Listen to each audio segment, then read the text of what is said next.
Welcome back to Locked In Real Conversations, where we have meaningful conversations that may be uncomfortable at times, but definitely necessary. Last week, we talked about childhood trauma. This week, we're going to explore childhood trauma with my own children. So this week, we're definitely going to be talking real, and I'm sharing the most vulnerable space between me and my family and my children. So these are my twins, Isaiah and Ismaya. She's the oldest, I have to say that.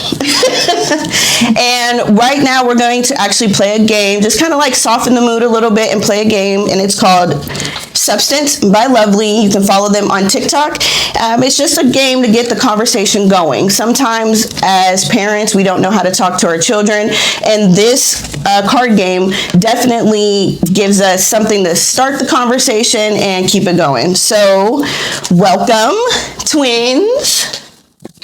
I'm here with my own children, where I got pregnant with them at 17 years old, and so they actually literally grew up with me. But not to say that parenting is easy.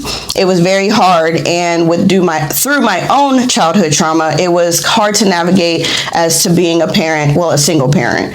So, but I will say that I think that they are really great children and great young adults. And it's not just me. I believe the community around us believes that my children, despite their upbringing or what they feel about me, I think that they turned out to be decent human beings. So I want them to introduce themselves and what they do, and we'll get started with the game after that. Well, I'm Isaiah Harvey. I'm 20 years old. Some would like to say I'm the second born twin. I'm a co-owner and co-founder of IQ Mobile Details, a automobile detailing company that I run with my business partner, Quentin Lee. Hi, my name is Ismaya. I'm also 20 years old, and it is factual, actually. I am the firstborn, 8 minutes apart to be exact. I am a HCA at St. Elizabeth's Hospital. And yeah, that's what I do. Okay, so before we get started with the game, guys, let's just talk about something that's just very uncomfortable really quickly. So I had you guys first. You guys are 8 minutes apart, and you guys spent, most of up into your teenage years with me until you guys went and lived with your dad. What was that experience like growing up, under a single mom household? And then, let's just diverge on after, we guys reconciled again. What do you guys notice different?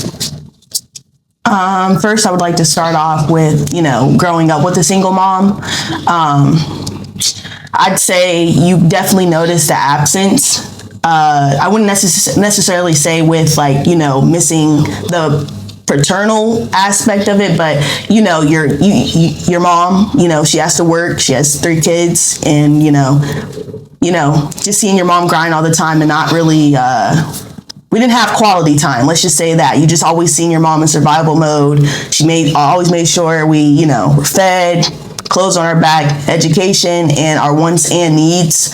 So that might have just been her way at the time of, showing that she does love us, and not just, well, I'm a mom, so I have to do this, you know what I mean? So when she, fit us in when she could, but I don't really think it took effect until I was a little bit older and moved with my dad, because, I needed that maternal love. My dad's kind of like, nonchalant, not really affectionate, and that's what I needed. I'd say it was like, it took me through there, I will say.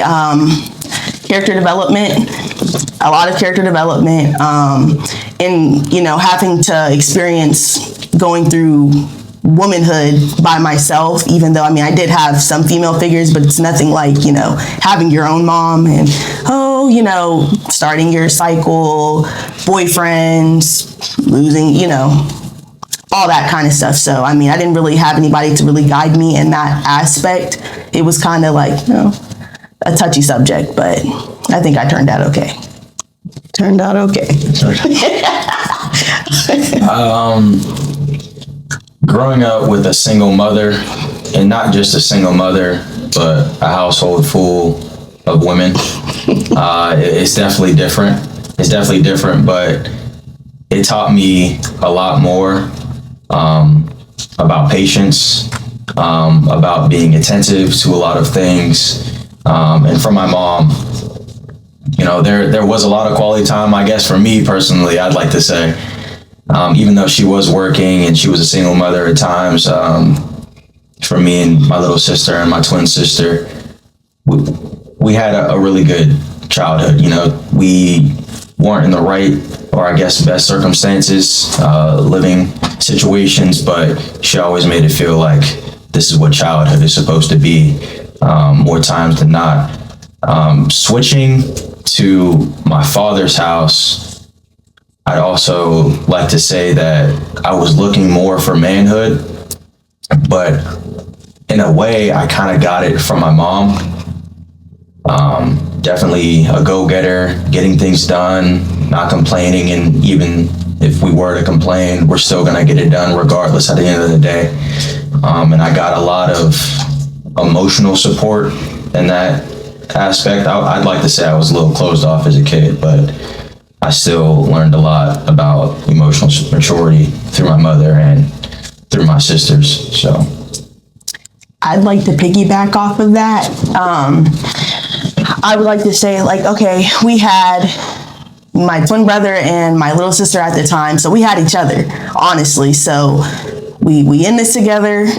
We were each other's best friends. So it's not like I wouldn't say, I'll speak for I didn't feel lonely. I had my twin brother and my sister.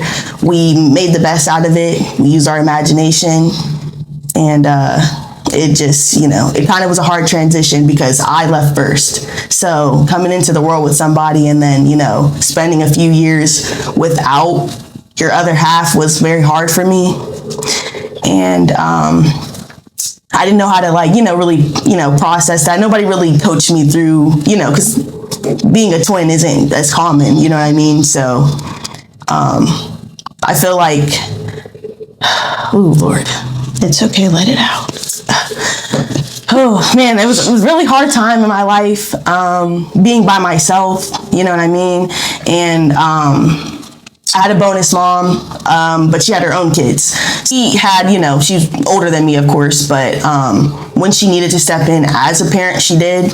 It was a very, very, very dark time in my life, I will say. I felt alone. I felt like I had to get my own footing with my own father, you know what I mean? Did you feel like you had your person back? Did you feel like you had your protector back?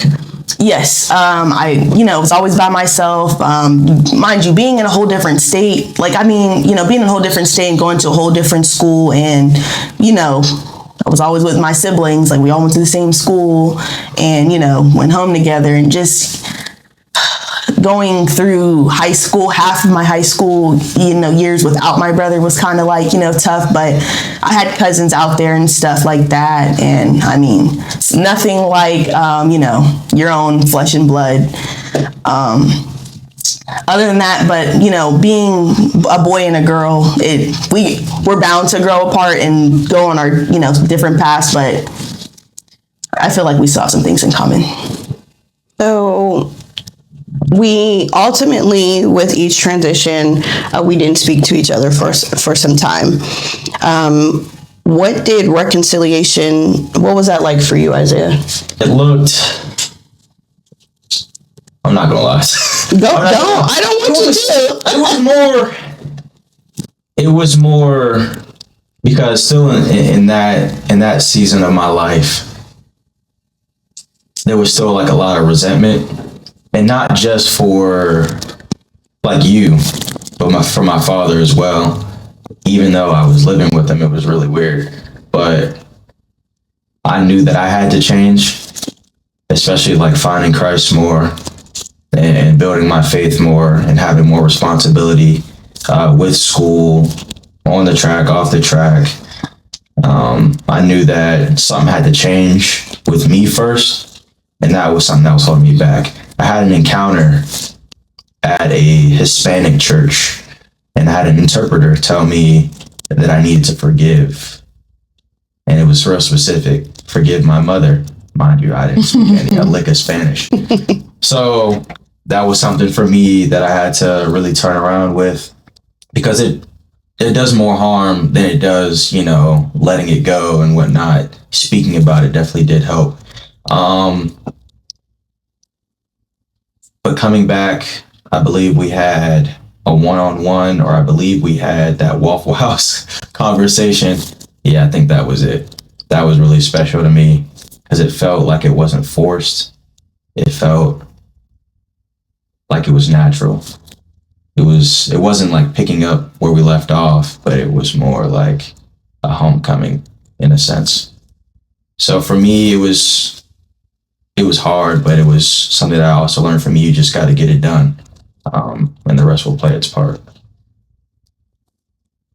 All right. This is a God thing because there's no way a mother that had their children experience any type of trauma, Right. Would be willing to sit here and hear this. Right. You know what I mean? So I am ready. So My experience with, reconciling with my mom, I'd say was a little bit different than my brother's. I would say I had a little bit of resentment, but I had a resentment with everybody. Like everybody was the ops. And I always yearned for love because I felt like I didn't have it from anybody, even though I'm going with my grandma or going with, one of my aunts and stuff like that. And I just felt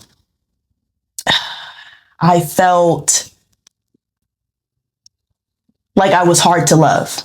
And so as I I got older and stuff, I always dished out the love that I wanted and, stuff like that. And I was just very stubborn. My heart was very hard and I wasn't willing to forgive until I opened my Bible and, went to therapy and actually started to listen to what my therapist was saying. And she told me that sometimes, you have to make amends without the apology. And, I prayed and I prayed and I prayed and I knew that I wanted a relationship with my mom because what's my dad gonna do? You know what I mean? It was a missing piece in my life, I will say. It was, there was something missing and I just didn't know how to, you know what I mean? And so, unfortunately, I did have to go through a very traumatizing situation that brought me back to my mom. Because if it wasn't for that, me and my mom would have just been like, oh, talk here and there, blah, blah, blah, blah. And in that moment, the first person I called was my mom. I needed my mom. I didn't need my stepmom. I didn't need, I needed my mom. And that's when I knew, okay, how are we going to get this ball rolling? Because me and my mom weren't in in a good space at that time. It just wasn't a good situation at all. Moved back with her and we worked on it. We had our ups and downs throughout that time span, but it just felt good to be able to, talk to my mom, have those tough conversations. And, some people don't have that. My mom's trying. You know what I mean? She's getting the help that she needs to be, not only, we're grown now, but still have that relationship. And so I see her practicing that every day and trying to get used to, this, new mom. And so now, I kind of feel like we're besties. I feel like we're besties, even though I'm not one of your little friends. Definitely am. But boundaries. With boundaries, right? With boundaries, but definitely I can open up to my mom now. We still do have some, tough conversations to talk about, but it just feels a little bit easier. And I just got sick of talking about the same thing over and over and hurting about the same thing over and over and over. And I had to, one of my good friends, Cammie, she told me that I needed to let that go because, my heart would harden if I decided to be stubborn and not forgive. You know what I mean? And so I started off by saying, I forgive her in Jesus' name. And that big, weight on my shoulder and so, I think I'm doing good. Me and my mom spend a little bit more time together, come check up on her. She's a little bit more affectionate now. She, hugs and stuff. And it's just, I'm in a really good space in my life right now, especially with my mom, because that was hindering my growth for a very long time. You know, as a mother, and for our viewers out there, some of you guys are going through this right now, or have gone through it, and your relationship with your children are strained. But I feel like once each party takes accountability, and come to, just like, you know, my cousin said on our last episode for childhood trauma, take the titles off of it. You know, I'm just Charity. You're Ismail, you're Isaiah. Let's talk about it and how we can move forward if that's what we truly desire. You know, and there's just a lot of times as parents, we don't want to hear how we may have hurt our children. And I think a long time I was like that myself. Like, you know, I did the best that I could, but I didn't. I did it because I didn't know how. And, you know, sometimes it hurts to hear that I wasn't affectionate, but I didn't have that growing up. I didn't have the hugs or come lay on my lap or, you know what I mean, let's watch a movie. I didn't have that. It was, you know, you're living in the best home, you're going to great schools and things like that. So at that time, I can use that as a crutch, but I had to grow up and realize that I can make a change. And I made the change through, you know, getting back into the word, going to therapy, accepting, you know, the fact that I was wrong in some of the ways that I was raising them. And hopefully and prayerfully that their hearts would unharden and they can accept, you know, my apology and get to know me on this side. And so I'm really glad that you guys are here. I hate to be super emotional, but we'll just give me your hands. I want to thank you guys for coming on the show, really. And I want to thank you guys for being honest and open and vulnerable to forgive me. You guys didn't have to. There's a lot of people where the kids just go no contact with their parents. And that's something I never wanted. And I wanted to do the work and show you guys through actions that I'm better because of you. And I really apologize that like you guys didn't get the mom that I am now, but hopefully, you know, you guys can still lean on me as your mom and get directions and guidance and, you know, a little bit of friendship with boundaries, you know? So let's get this game started. We got the heaviness part out. Let's get this game started. Remember, it is called Substance. Mm-hmm. Okay. By Lovely, the brand. You can look on that on TikTok. And it's so if your answer does not have enough substance, the opposing player deems your answer as surface level. You have to do a dare of their choosing. Okay. So guys, please be nice to me with your dares. Okay. But I think I'm ready to be authentic. Okay. Alrighty. So who wants to go first? I'll go first. Okay. Pick a card. And then since it's three of us, we're just gonna go from the front. You pick the rules. That's the rules. Yeah. Okay. Since it's three of us, let's just pick who we want to answer the question. Ooh. I thought we could all just. Oh, you want to all answer? That's how that That's goes. Cool. Okay. Starting off strong. What's something you're holding on to and why? Isaiah, starting with you first. What's something you're holding on to and why? I think what I'm holding on to, not as much now, but a lot of things that I should have done. I don't want to kind of bring up the past anymore, but you should. That's what we're here for. A lot of shoulda, woulda, couldas with me. I remember before I left, I loved the game of basketball.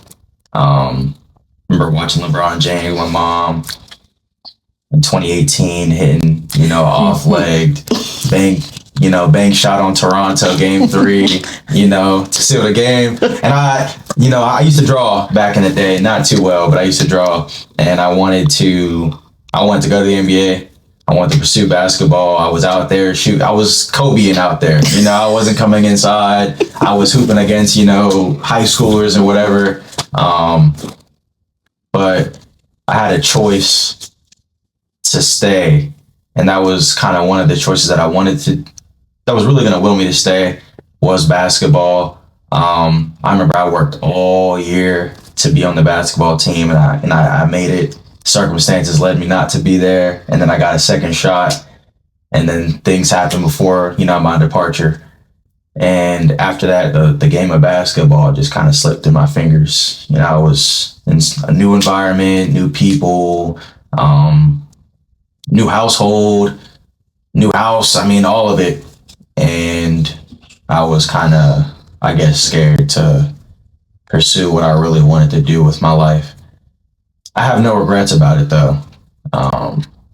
But stuff like that, and that carried on to a lot of other things. Like I wanted to try to do a whole business when I was in like sophomore year. I mean, I'm doing well now, but like I said, no regrets. I really wanted to do a lot with my life. I wanted to be completely different. You know, I didn't want to be a marketer. I wanted to build things and whatnot. And now that just isn't me anymore. And I'm happy. I'm 100% willed to do what I feel like I should be doing.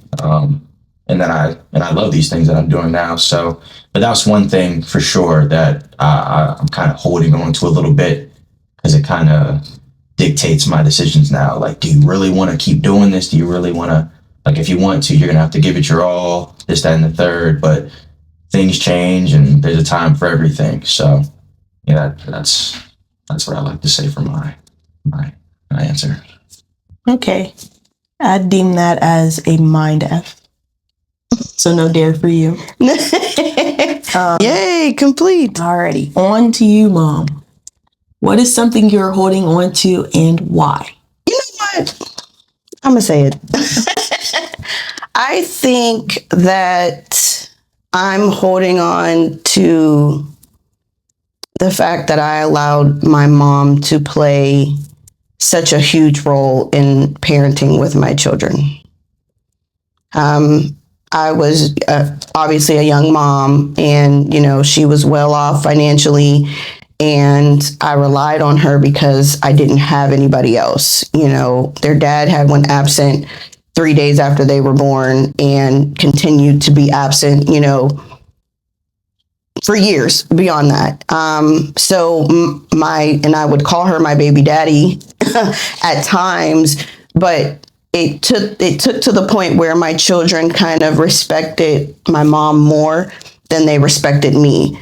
And they thought, you know, my mom was doing all of this for them, but yet I was working, you know, 80, 90, 100 hours, you know, like, okay, well, you can take 2 weeks off of vacation. I can't because I have this job. So it kind of created like, okay, well, grandma's doing this, grandma's doing that, you're not doing anything, and, you know, you're just working all the time. And, you know, she would be the one to go the shopping, but I was sending the money for the shopping. She would take them to trips, but I was sending the money for the trips, because I just didn't have that, you know, as a single mom to be able to survive. I didn't have that opportunity to take 2 weeks off.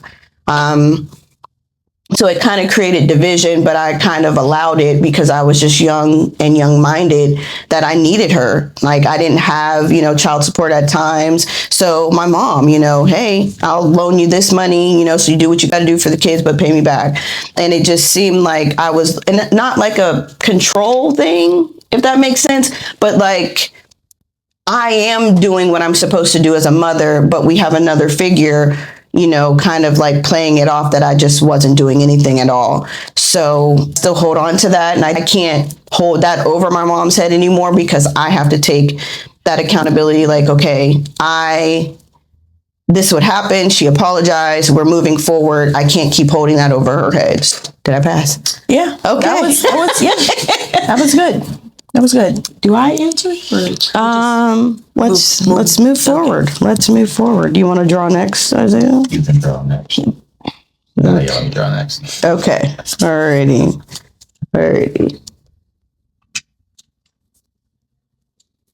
I have a intimacy card, and the question is, what is your favorite quality about yourself? We'll start with you, Mom, first.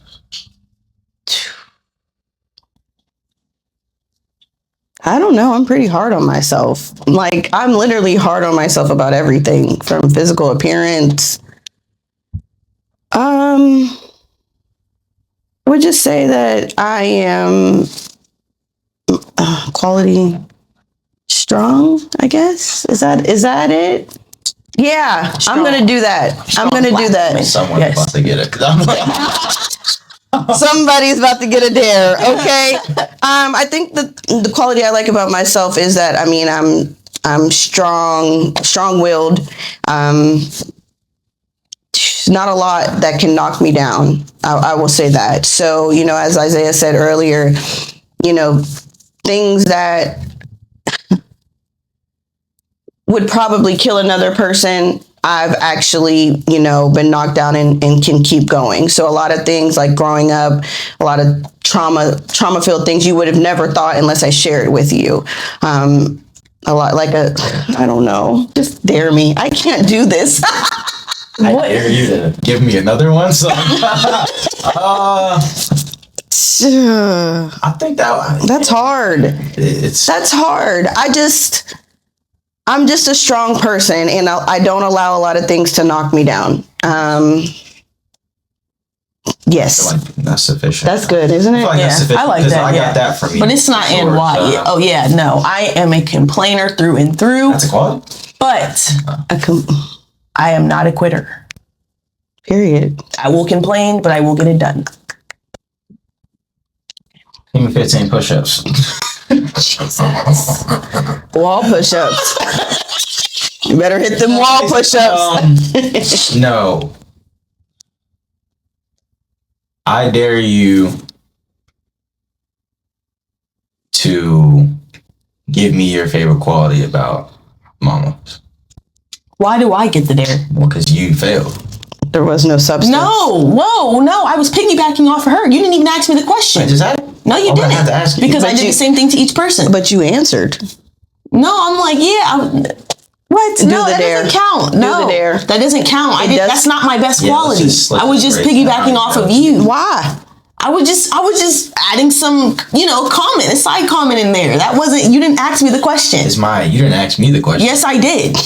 Yes, didn't I? Wait, you didn't ask Mama the question? Yes, I did. No, you didn't. Yes, I did, Mom. You can roll that back. You right? can roll it back, and you're gonna owe me $5 because I She definitely didn't did. ask her. She asked. It was a general question. It was boom, boom, bam. I said- answered. And then she said Isaiah. She said, so that's where she asked me. I said Isaiah, and then I said Mom. No, Sunday night at 8, guys. Make sure you tune in. Re-ask her the question, please. all right. So what's your favorite quality about yourself? My favorite quality about myself is the ability to see potential in others. Why? Because nobody's seen potential in me. That's it. That's it. I don't care to elaborate. I argued. Go ahead and Yeah, go I ahead. dare you to give me your favorite quality about our mother and myself. My favorite quality about my twin brother is his self-discipline that I admire a lot. Yeah. Because Sister girl ain't got none. I am no self-discipline, okay? Gonna be big forever. My favorite quality about my mom would be ability to grow. Despite everything she's been through and through. I think that's a good answer. Okay. That's a good answer. Good. That's on the board. Let's see if it's on the board. Okay, I don't have to do it there. No, that was good. I'm doing it. Okay. My question, and I'll start with Isaiah, is who broke you? I would say the person that broke me would be my mom. Let me elaborate. I feel like, and me and his mom definitely did have, I guess, very different times with our mom. I felt like I had a really good time with my mom, and I feel like that's why it broke me, because me and my mom, like, we're watching a movie, or, my head's in her lap, she's, rubbing my hair or whatever, or let's do this, or, we're dancing, or I remember we were in the car one time, and she had put me on to this song with Wale in it. I think it was like Power Circle. It was something, and she was like, you don't understand that, but you'll understand. And I actually do understand. he was spitting. But yeah, those were like some really key, intimate moments with my mom. And then the break of it is what broke me, because it went from those intimate moments, because for me personally, and I feel like my other siblings as well, it was, we were, and I don't want to feel selfish, but like we were the center of attention at a point in time. And then with certain relationships that my mom was in, it was like it disbanded, right? And then, yeah, I had my siblings, but at a certain point in time, I didn't have my mom. Now, yeah, I got enough emotional maturity and, intimacy with my mom, but like, then when it was cut off like that, I feel like that's worse than not having it at all. I mean, that's my personal opinion, especially when you have it like this, and then it's just like that. That's what kind of broke me. And then moving to my father's house, it kind of definitely did play a part because I knew he wasn't going to be emotional or, vulnerable with me at any point in time. So I was more downstairs, minding my own, trying to do things on my own, and really held a lot of things in. That's how that resentment really played out for years. Like I remember, I got my own job by myself sophomore year, making money on the side. I felt like I was a drug dealer because I was coming home all types of, late in the night. And my dad's like, where were you? And I'm like, I'm not going to tell him, you know what I'm saying? I'll get my bag and, because we would never even talk anyway, not have any like real conversations or intimate moments. So that's what kind of held that resentment for me as well, because it's like I had it and it's gone and I'm not going to expect it from anyone else. So yeah, that's what I would say. That was a good answer. Yeah, I love that one. Good answer, Steve. That was a good Let's answer. discuss this over dinner. Yeah, let's discuss this. I'm like, And I apologize. Let me just kind of like stick with that moment right here. So as you navigated through some of your first relationships, how did the heartbreak from me, you know what I mean, affect on how you were treating women? Treating them? Oh, I definitely, with the women that I was choosing, especially like before we kind of rekindled, I was really choosing the same woman, really, because I would, like as Maya was saying, like she would try to find that love that she would give to someone else, but she couldn't get herself. That's what I was kind of doing, and I was trying to do that by any means necessary. But for me, it was more, and I was always, like I wasn't a player or anything like that. I don't even know why I'm saying that. I wasn't a player at all. But I would always be what I didn't have for them. So like, and it was kind of like a trauma bond between me and my relationships, past relationships, because they would be missing like a parent or something like that. Usually a father. And I'd be like, okay, let me be that for you. You know what I'm saying? Emotionally, because my dad wasn't that. So, and that's where I got it from my mom. And I understood a lot more, when we would get in certain situations or conversations or disagreements, I'd be more attentive. So it wouldn't be like I'm lashing out or not actually understanding or wanting to understand. I'd always put,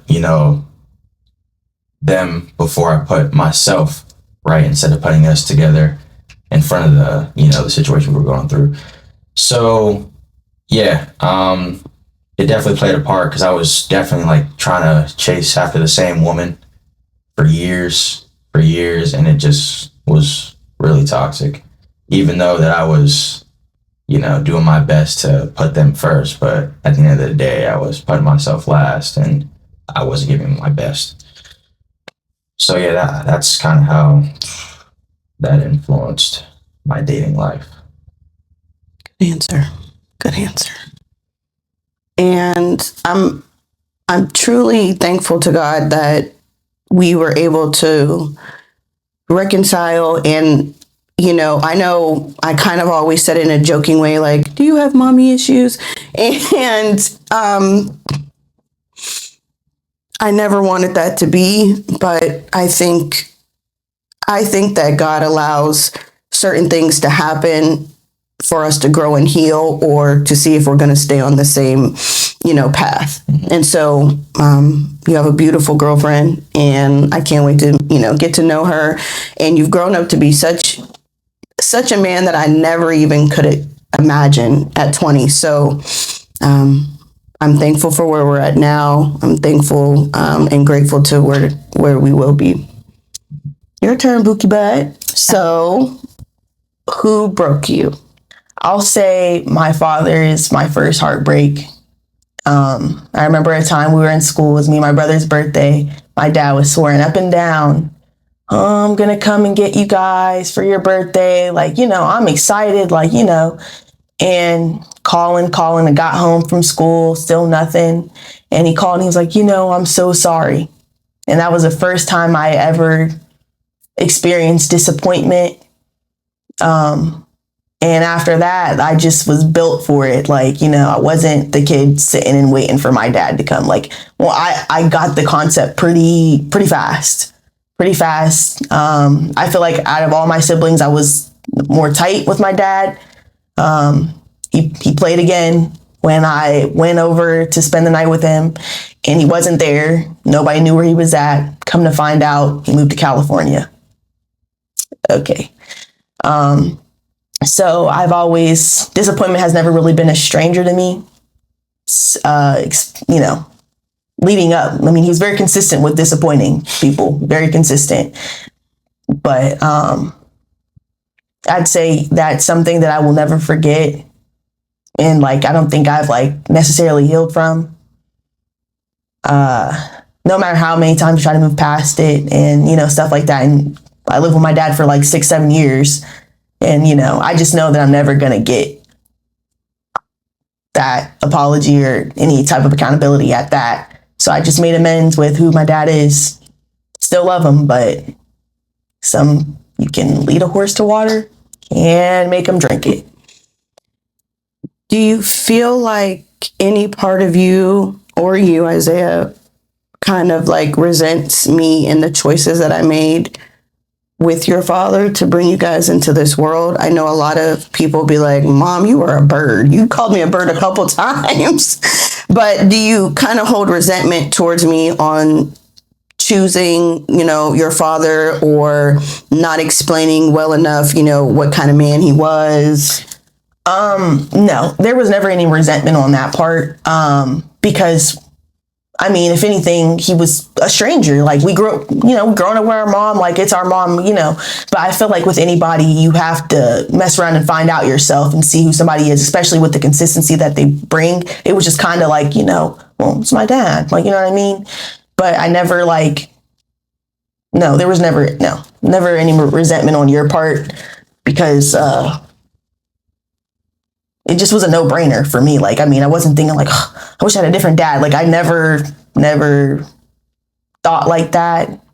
You know what I mean? I don't know. No. What about you?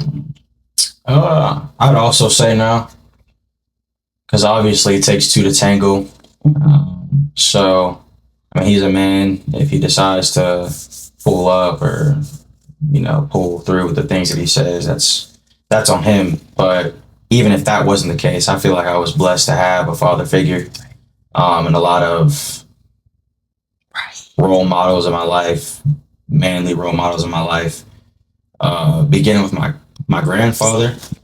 Shouts out to you, Papa. Yeah, my grandfather, he was the one who, taught me how to get dressed. He was the one who took me to Home Depot and started building little things together.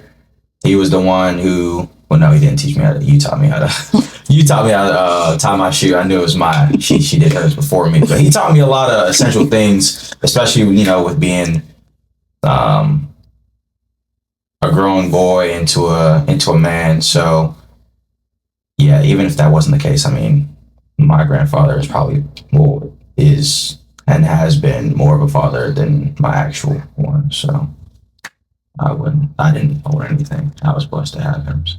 I would agree. Yeah, I would agree.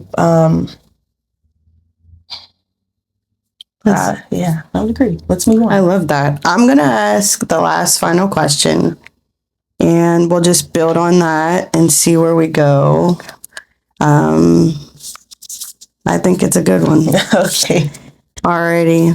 So I'll start with this, Maya. What's the one question you've always wanted an answer to? I'll give you some time. Why did you stay? Stay where? Stay where? Can I say You can say it. It's a real conversation. Okay. Why did you stay with Miss Cash after you worked so hard to get your car? I remember that night. I'll never forget it. Yeah. I decided to stay with Miss Cash after a tragic car accident that was caused by her. I think I had been in so many traumatic relationships in my life where I felt like, okay, we can get through this. And I think I was always in a relationship where people were always leaving me all the time. And they never fought for me. So, I threw up the thing, get out my house, do this, do that. But at the time, she was always still chasing and things like that, still chasing me. And I felt like that was love. I didn't know that the relationship had started with trauma bonding. And it kind of gives me something to think about, even with Isaiah saying, he would always end up with the same person in different faces. She was raised by her grandparents. I was raised by my aunt and uncle. And so we had that in common. Also, when it came to me being intimate in relationship with females versus more males, it was due to the past of, molestation and rape.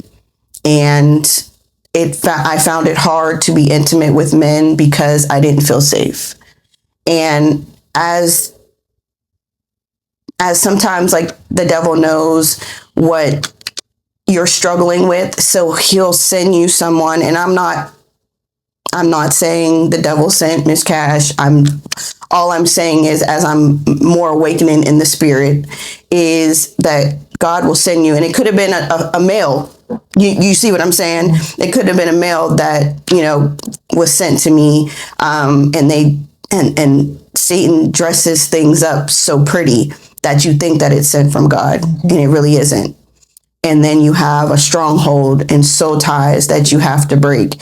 And God's grace is efficient, but he does give you your own autonomy to make decisions. And I wasn't strong enough to just be like, you know what, you did this and I need to let you go. And I was thinking everything was okay. I was just blinded by what I would have, because in the past I wouldn't. You know what I mean? And I just felt like in relationships that I was choosing right, but I was weak in them. So I could see how that looked like I wasn't a strong person to you.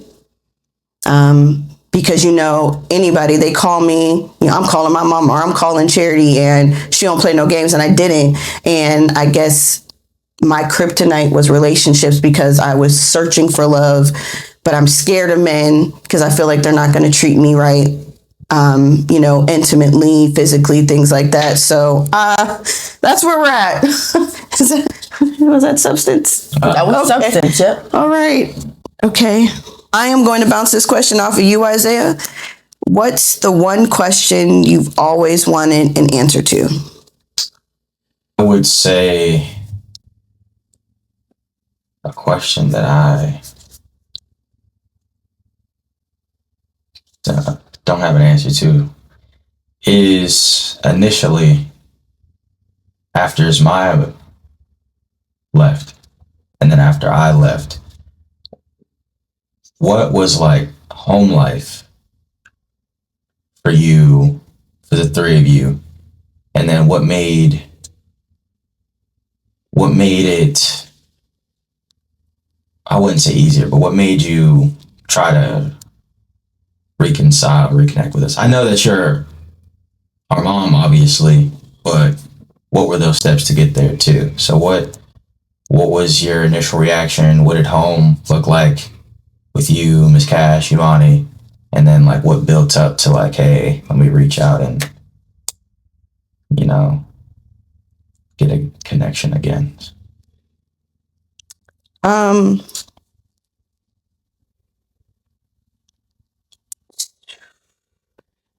So after Ismaya left, it was very dramatic. A lot of people were involved. A lot of people made me feel like I was a bad mom. Even my own mom turned against me, had me served on the steps of me trying to get my daughter back and get the help that she needed. And that night after we left court, and I asked Ismaya, I said, hey, do you want to come home? Do you want to live with me? And she said, no, I'm going to Florida with Tutu. I'm going to just stay with Tutu. And that night, I went home and attempted to kill myself. And even though you were still in the house and Imani was still in the house, it was like you said earlier, like we were like this, and now we're like, like this. And I tried to call on my family, and everybody knew what was going on, and I didn't know what was going on. And I felt betrayed, and I just felt like, well, you took this one, you can take them all. Like, that's just where I was at. And so then I started getting into therapy. And then I was, I had a white therapist, and she couldn't see, what it was like for the Black family, for a Black single mom. So I stopped. And so then I started popping pills and smoking weed and drinking and going out. And then I hated Miss Cash, but she was going through things. And so I was like, I'm not about to kick her out. And then things just began to get worse. And then you left, and I'm like, he's my baby boy. I think the night that I dropped you off, I pulled over on the side of the road, like going towards Hubbard, and I got out the car and I just fell to my knees. And I tried again that night. I tried to hang myself that night in the basement. And God said no. And I just said, what do I do? I don't have anybody to go to. Like, the church was like on my family's side. They weren't like helping me. They kept Ismaya hidden from me, and I'm like going to church every day. I'm trying to like figure things out, and they knew what was going on, and I didn't know what was going on. So I prayed, and I had a friend named Mark Rains Jr., and he prayed with me every day. And he said, I want you to find a therapist, and I want you to continue to come to church. And he's like, even if you can't, I'll just come pray with you. And he helped me through those dark times. He actually said he had a dream where he saw me trying to hang myself, and an angel ripped the cord. I was using a ironing board, iron cord to try to hang myself from the bathroom, from the basement. And he helped me, get through those times. And then I had to realize that I hurt my children. Not being home, not knowing what was going on when I wasn't home, things like that. And I hurt them. And that's kind of like a hard pill to swallow as a parent, because you think you're doing everything right. You're working your ASS off, you're making sure that they have enough clothes and eating right and going to decent schools and, pushing them for their grades, but you weren't there, and anything could have happened. You know what I'm saying? So once I was able to get into therapy, and I didn't know that I had to go backwards and learn about my childhood trauma to see how I brought that into my parenting. So that was it. So then I tried, and, me and Ismaya, we start, reconciling and, talking more often. And Isaiah had completely shut me off for 2 years. Couldn't talk to him. I missed things, track meets, homecomings, things like that. And it hurt me. And my relationship with my children they were all I had. And to not have 2 out of the 3 was very hurtful. But I knew I had to correct it. So I had to correct myself, heal myself, and present to them a new person, and just wait and pray for God to reconcile us. So I think breaking that's what really broke me. A lot of people didn't see me as a good mom. And I kind of like took on their projections for me. So, was that enough substance? That was good. No beers for you. Okay. Yep.